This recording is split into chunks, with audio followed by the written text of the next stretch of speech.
भारत की स्वदेशी आधार पर विकसित की गई पहली सुपरसोनिक क्रूज मिसाइल निर्भय आज अपनी पहली परीक्षण उड़ान में लक्ष्य भेदन में नाकाम रही, क्योंकि उड़ान पथ से विचलित होने के बाद उसे बीच रास्ते में ही रोक दिया गया। रक्षा विकास एवं अनुसंधान संस्थान DRDO ने कहा कि इस मिसाइल को बीच रास्ते में रोके जाने से पहले इसके अभियान के बुनियादी लक्ष्यों को सफलतापूर्वक हासिल किया गया। सतह से सतह पर मार करने वाली इस मिसाइल के पास ऐसी क्षमता है जिससे इसे जल, थल और नभ से भी दागा जा सकता है।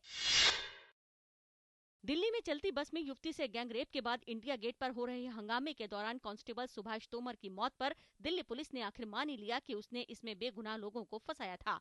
दिल्ली पुलिस ने मंगलवार को हाईकोर्ट में बयान देकर कहा कि मामले के सभी 8 आरोपी बेकसूर हैं। पुलिस ने कोर्ट को बताया कि वह 8 के खिलाफ केस वापस ले लेगी। कुंडा के डीएसपी हत्याकांड की सीबीआई जांच तेज हो गई है। मंगलवार को सीबीआई ने आरोपी गुड्डू सिंह और राजीव सिंह से पूछताछ की। गुड्डू और राजीव 18 मार्च तक सीबीआई हिरासत में रहेंगे। इससे पहले सोमवार को सीबीआई ने डीएसपी जियाउल हक का पोस्टमार्टम करने वाले डॉक्टरों से पूछताछ की थी। इसके साथ ही सीबीआई की टीम ने मृत प्रधान नन्हे यादव के परिजनों से भी पूछताछ की थी। उत्तर प्रदेश के मथुरा जनपद में आज सुबह वृंदावन से मथुरा आ रही एक इंजीनियरिंग कॉलेज की बस और सामने से आते एक टेम्पो की टक्कर में तिपहिया वाहन पर सवार 11 लोगों की मौत हो गई और 4 अन्य घायल हो गए। मरने वालों में इस वाहन का चालक भी शामिल है। घटना के बाद गुस्साए लोगों ने वहां से गुजरते हुए वाहनों पर पथराव किया और जाम लगा दिया। बाद में पुलिस ने घटना स्थल पर पहुंचकर स्थिति को नियंत्रित किया। यमुना को गंदगी से बचाने का संकल्प लेकर दिल्ली तक की पदयात्रा पर निकले यमुना रक्षक दल का हुजूम दिल्ली पहुंच गया है।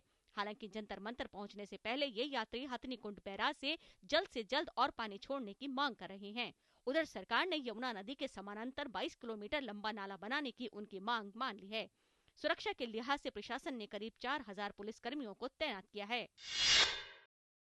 भाजपा नेता अरुण जेटली का फोन टैप किए जाने के मामले में गिरफ्तार कांस्टेबल अरविंद डबास को जमानत के लिए अनुरोध दिल्ली की अदालत ने खारिज कर दिया।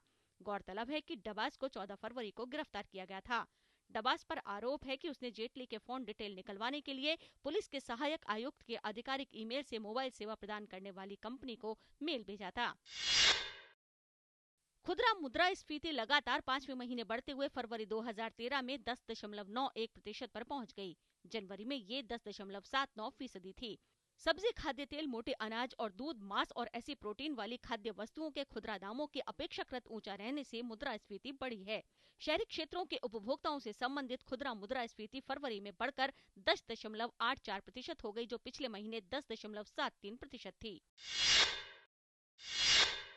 रोमन कैथोलिक चर्च से जुड़े 1.2 अरब ईसाइयों के लिए सर्वोच्च धर्म गुरु पोप को चुनने की प्रक्रिया आज से शुरू हो गई है। नए पोप का चयन करने वाले कार्डिनल निर्वाचकों के मंडल ने सेंट पीटर्स चर्च में सुबह की प्रार्थना का आयोजन कर निर्वाचन प्रक्रिया की शुरुआत की।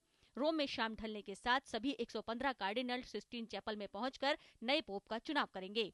सिस्टीन चैपल के अंदर चलने वाली निर्वाचन प्रक्रिया को पूरी तरह से गोपनीय रखने के लिए चैपल को पूरी तरह से साफ किया गया है और उसमें जैमर लगाए गए हैं। रोम के नए बिशप पोप के चयन के लिए आज शाम को पहला मतदान कर रहे हैं। मतदान प्रक्रिया के बाहर सिस्टीन चैपल की चिमनी से धुआं निकलेगा, जिसके सफेद अथवा काले रंग से बाहर स्थित सेंट पीटर्स चौक में मौजूद जनता को पता लग जाएगा कि नए पोप का चुनाव सफल रहा है अथवा नहीं। बांग्लादेश की राजधानी ढाका में आज कई बम धमाके हुए, साथ ही प्रदर्शनकारियों और पुलिस के बीच झड़पें भी हुई।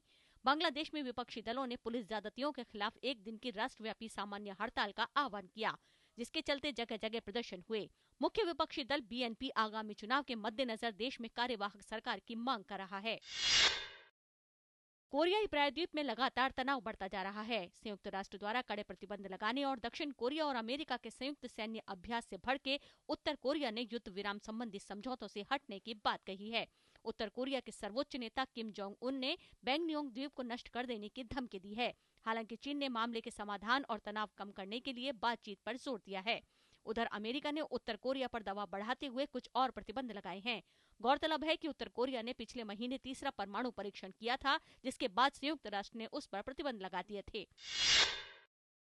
मिस्र में पुलिसकर्मी कुछ दिनों से हड़ताल पर चले गए हैं। पुलिसकर्मियों में मुख्य रोष सरकार द्वारा उन्हें दंगाइयों से सख्ती से निपटने से रोकने को लेकर है।